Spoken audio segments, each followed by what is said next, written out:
బడుగు బలహీన వర్గాల ఆశాజ్యోతి, అలానే వైద్య రంగంలోనూ రాజకీయ రంగంలోనూ ఎన్నో విశిష్ట సేవలు అందించిన బూరా నర్సయ్య గౌడ్ గారిని మనం కలవడానికి వచ్చాం.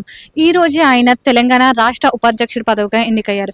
ఈ సందర్భంగా ఆయన్ని మనం కలిసి శుభాకాంక్షలు తెలుపుతున్నాం. ఇప్పుడు మనం సార్ని కలిసి మిగతా విషయాలన్నీ మాట్లాడుకుందాం. రండి. మీరు బీజేపీ రాష్ట్ర ఉపాధ్యక్షుడి పదవికి ఎన్నికైనందుకు మాకు ఎంతో ఆనందంగా ఉంది. ముందుగా TG5 న్యూస్ ఛానల్ తరపున మీకు శుభాకాంక్షలు. ముఖ్యంగా మీ యొక్క ఛానల్కు అభినందన తెలియజేస్తూ,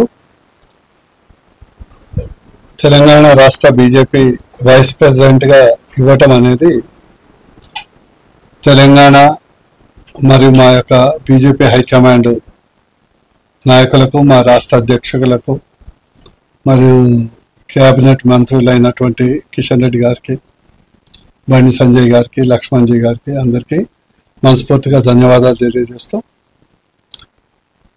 నాదొకటే లక్ష్యం, తెలంగాణ రాష్ట్రంలో బీజేపీ ప్రభుత్వం ఏర్పాటు కావటం, అందులో ఆ ఏర్పాటు తర్వాత తెలంగాణ రాష్ట్రంలో అద్భుతమైనటువంటి అభివృద్ధి చేయటం, అన్ని వర్గాల ప్రజలకు సమన్వయం చేయటం, అదేవిధంగా నరేంద్ర మోడీ గారి నాయకత్వాన్ని బలపరచటం, దేశం, ధర్మం, డెవలప్మెంట్ ఈ మూడింటిని సమపాలలో తీసుకెళ్లటమే నా యొక్క లక్ష్యం ఉంటుంది.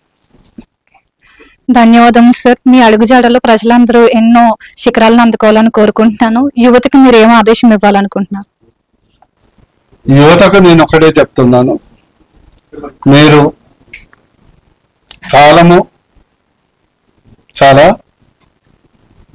Costly, time is money, don't waste time. 2 more important, మీ గతాన్ని కానీ వర్తమానాన్ని కానీ భవిష్యత్తుని కానీ నిర్ణయించేది రాజకీయం. మంచి రాజకీయ నాయకుల్ని ఎంచుకోవటం వల్ల, సిద్ధాంతము మరియు జాతీయవాదం కలిగినటువంటి బీజేపీ పార్టీ లాంటిది ఆదరించటం వల్ల, దాని కొరకు పనిచేయటం వల్ల, మీరు పార్టీలో కానీ స్వచ్ఛందంగా వాలంటీర్గా పనిచేయటం వల్ల మీ భవిష్యత్తుకు పునాది వేసుకుంటున్నారని మర్చిపోవద్దు. మీరు బీజేపీకి పనిచేస్తే, బీజేపీ వాలంటరీగా పనిచేస్తే అది ఒక రాజకీయ పార్టీ కాదు, అది కేవలం బూరా నర్సయ్య గౌడ్ కానీ లేదా ఎవరో ఎమ్మెల్యే ఎంపీ కావటానికి కాదు, మీ భవిష్యత్తు కొరకు, మీ కుటుంబ భవిష్యత్తు కొరకు, భారతదేశ భవిష్యత్తు కొరకు. ఈ ఒక్క వ్యత్యాసాన్ని గుర్తించండి. అదే ఇతర పార్టీల కొరకు పనిచేస్తే ఆ కుటుంబ రాజకీయాల కొరకు, వాళ్ళ అవినీతి కొరకు, వాళ్ళకు అక్రమంగా సంపాదించుకోవడానికి కొరకు, ప్రజల్ని అణిచివేసే కుటుంబ రాజకీయాల కొరకు అని గుర్తుపెట్టుకోండి.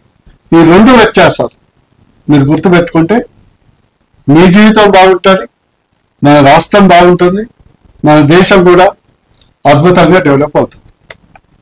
Thank you sir. మీరు యువతకి ఎంతో మార్గదర్శకం సార్. ధన్యవాదం. Thank you.